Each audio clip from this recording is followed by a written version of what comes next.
macromolecules that I introduced to you earlier in the section do not form spontaneously or with a magic wand.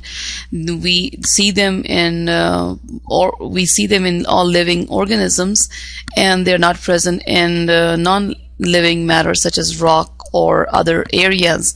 Their assembly starts with energy inputs into living cells. Let's first define energy. Energy is defined as the capacity to do work. Now, when we say about capacity to do work, it would mean that whether you're walking, you're moving, whether you are digesting your food, or whether your blood is flowing, all of these work that your cells are carrying on is based on the energy input. For the cell, the energy input is usually converted as a currency of the cell, which is ATP, and that has a lot of stored energy in it. So let's look at some other ways of energy, and you have heard of, for example, electrical energy or mechanical energy, and the other one is, for example, chemical energy, which is the energy that is stored in chemicals, and mechanical energy would be the energy that's required for even like you're lifting a lever or something, and electrical energy would be required with electron movement. Energy is never destroyed. It always converts from one form to the other form, and there are various forms of energy, but the total amount of energy in the universe is constant. Keeping that in mind, there are the two important kind of energy that we would like to focus on, are called as the potential energy and kinetic energy. Potential energy is stored form of energy in usually chemical bonds, and these chemical bonds that holds the atoms in a certain arrangement. For example, in muscle cells, the chemical energy of ATP can be transported to myosin, which is a protein which helps the muscle contracts. Thus, making muscles contract is requiring some sort of energy. On the other hand, for example, the energy that makes the chemical energy of the ATP is then converted to kinetic energy, which is the energy of motion. So as a muscle, as in muscles that will help you bounce or move around or play with the ball, as in this particular image. In each conversion of energy from potential to kinetic or from kinetic to potential, you always lose energy, and that is usually in the form of heat or thermal energy. For example, if you have gasoline sitting in your car, just having gasoline in the car is not going to move the car. That's the stored form of energy, and that's potential energy. And when you ignite it with a spark, and the energy that's created helps you move, that would be that is kinetic energy. So all chemical bonds hold potential energy. There are two laws of thermodynamics, and they are very interesting laws. The first one states that energy cannot be created or destroyed, which means that, for example, if you're ironing your shirt or your blouse, you find that you're using electrical energy, but you are then converting that energy into mechanical energy, and then some of that energy is released as heat. So the first law of motion is pretty much saying that energy cannot be just created by a magic wand. You always have to have one form of energy that has to be then converted to the other.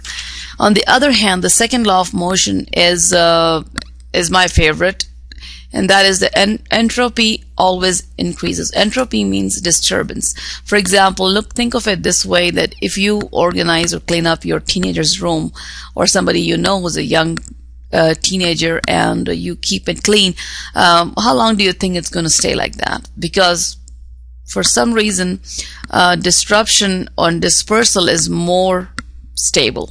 So what this law says, that energy just seems to disperse spontaneously, and usually this dispersal is in the form of heat. Sometimes it is wasted in the form of heat. So just the two laws to get associated with as to which one is the primary law and which is the secondary law of thermodynamics. Now, in chemical reactions, most of them will have one or the other scenario. Sometimes in a chemical reaction, let's firstly say, what is a chemical reaction? So if I was to write a chemical reaction, let's just put down a chemical reaction in which I write down hydrogen plus oxygen with catalyst giving us water molecule.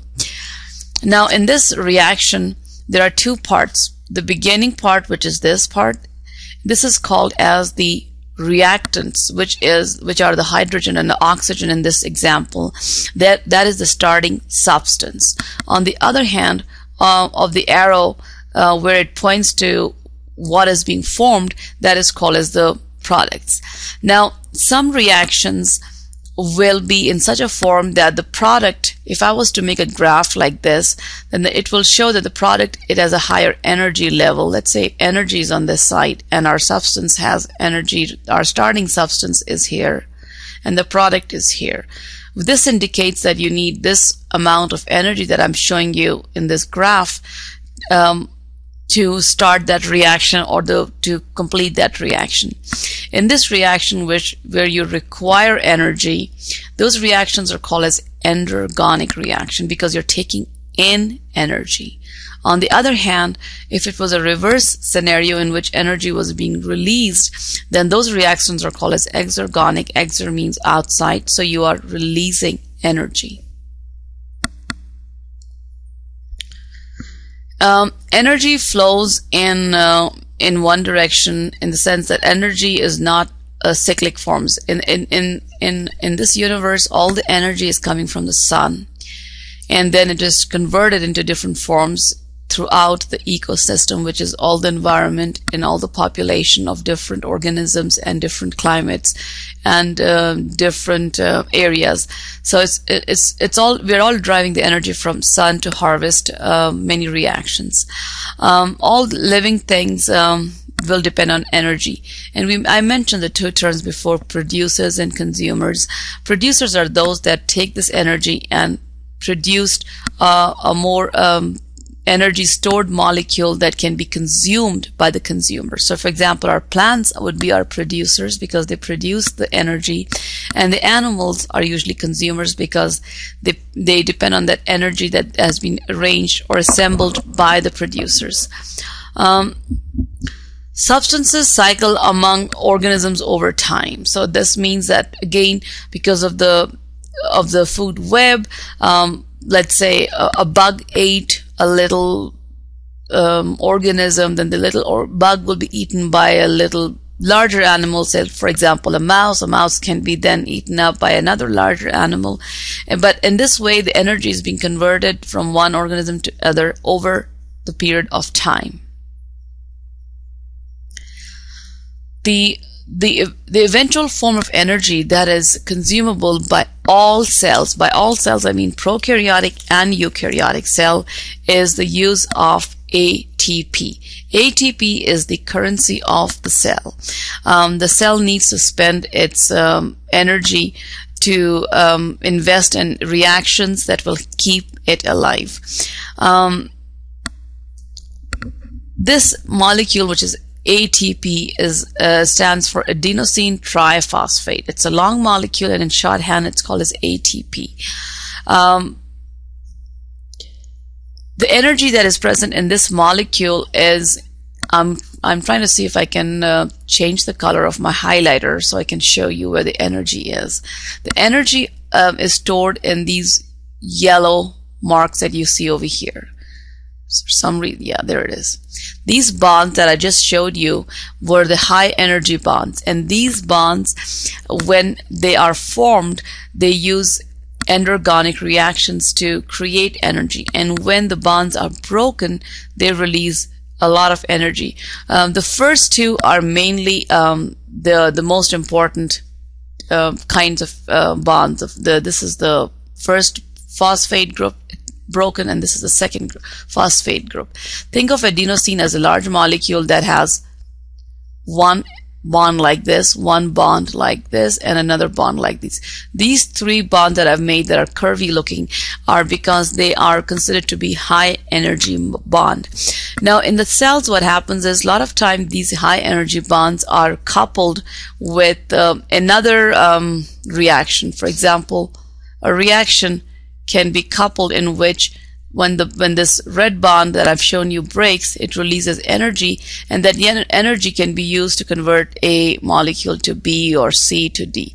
So these reactions are called as coupled reactions, and when what reaction helps create the energy. So let's say in this reaction from A to B, this results in the formation of ATP that moves C into D. So these reactions are very common in cells, and we will see a lot of these reactions in the next two chapters.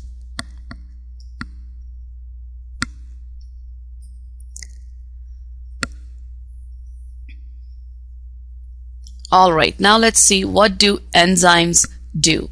Enzymes are catalysts, and these catalysts they speed the reaction by lowering its activation energy. So here you can see the starting substance that are shown on this graph is at a lower level, and the product is at a higher level. There's a difference of energy that is required by the products to the reactants, and this energy needs to be inputted into the substrate to form your product. And this energy that is needed to start a reaction is called as the activation energy. That is the minimum energy required to start a reaction.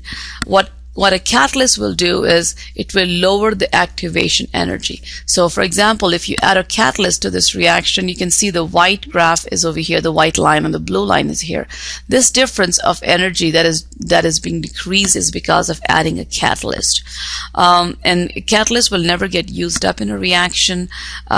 It always is needed as a starting substance for a reaction, and it can get reused. So you only need a small amount, because once it completes its reaction, it can go back and pick up a second molecule. However, most catalysts are very dependent on temperature, the salt concentration, and pH. So any variation on these three can affect the rate of an enzyme reaction, because it would affect its activation energy. So now let's look at how enzymes work. The work of an enzyme is very interesting. The enzymes usually have a surface that is called as the active site. An active site is a region on the enzyme which helps the enzyme to recognize its true substrate. Think of your lock and a key that you hold. The right key will always hold the lock. You know, it will go and open up the lock. You can put any kinds of keys into a lock or your car door, it won't open up unless you have the right configuration. And that's exactly the word that I was looking for, is configuration. That's what enzymes look for. Enzymes will find its true substrate by the correct orientation or the correct configuration. And once it fits into in this image on the bottom, I'm hoping you can see this diagram better.